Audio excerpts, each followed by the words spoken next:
Okay, here is a song, interesting song from a time when we certainly weren't the most powerful, the richest among nations. No, in fact, we were the little guy, that odd family that moved in up at the end of the block. But we had a peculiar notion that set us aside from everyone else. The strange idea that all men are created equal and endowed with certain unalienable rights, primarily to pursue their own destiny, and that government exists primarily to protect that right. Now, you see, that's radical. Probably one of the most radical things to come down the pike of social human development. And in the eyes of a lot of the world, this notion made us heroes. Now, there were some that would have liked to have seen us fall flat on our face with these dangerous apple cart upsetting notions. These would be the big bugs, the ones with vested interest in the status quo. And they did terrible things to us, trying to trip us up. It seemed like we were holding off the whole world. In fact, historians now call this time the American heroic age. We were pretty feisty back then. We got ourselves involved in a war. It's the only war I know of where Congress was so ticked off at everybody, they declared war, but they left the war blank. It could be France, Spain, or England. Whoever crossed us next was going to get it. But it turned out it was the English, and we were the ones what got it. Our capital was occupied and burned, this land of ours, overrun with foreign troops.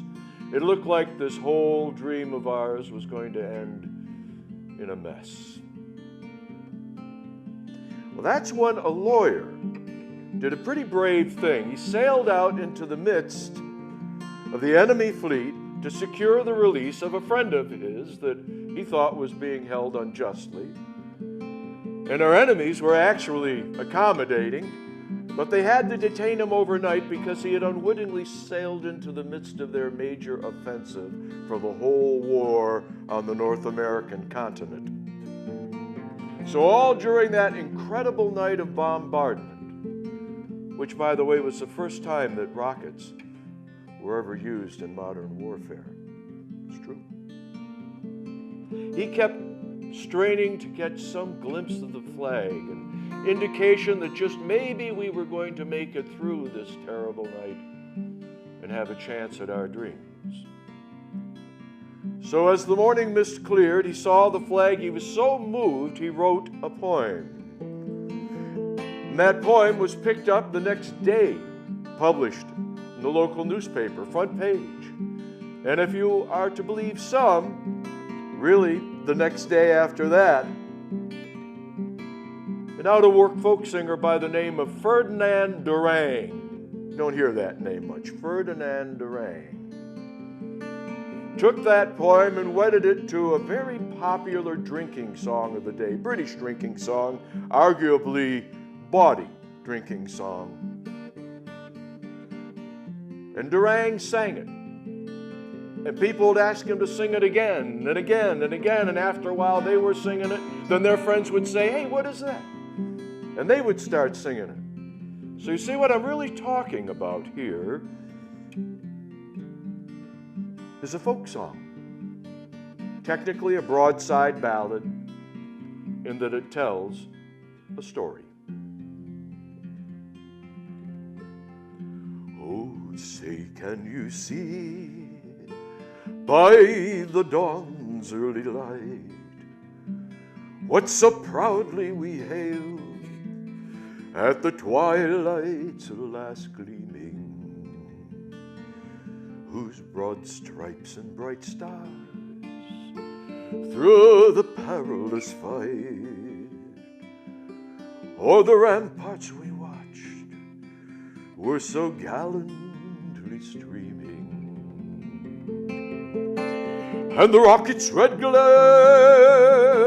the bombs bursting in air, gave proof through the night that our flag was still there.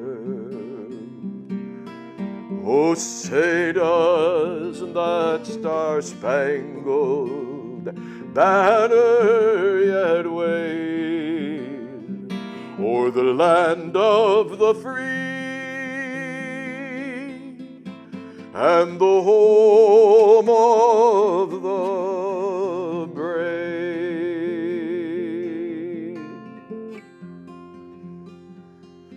On the shore dimly seen, through the mist of the deep, where the foe's haughty host in dread silence reposes, what is that which the breeze o'er the towering steep, as it fitfully blows, half conceals, half discloses? Now it catches the gleam of the morning's first beam, in full glory reflected, now shines on the stream. 'Tis the star-spangled banner, oh, long made wave o'er the land of the free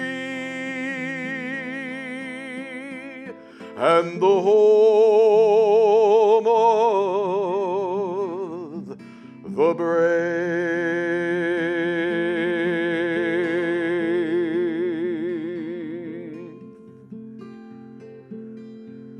Oh, thus be it ever, where free men shall stand between their loved homes and the war's desolation, blessed with victory and peace. May the heavens rescued land praise the power that hath made and preserved us a nation. Then conquer we must, when our cause it is just, and thus be our motto, in God is our trust. Then the star-spangled banner in triumph shall wave o'er the land of the free and the home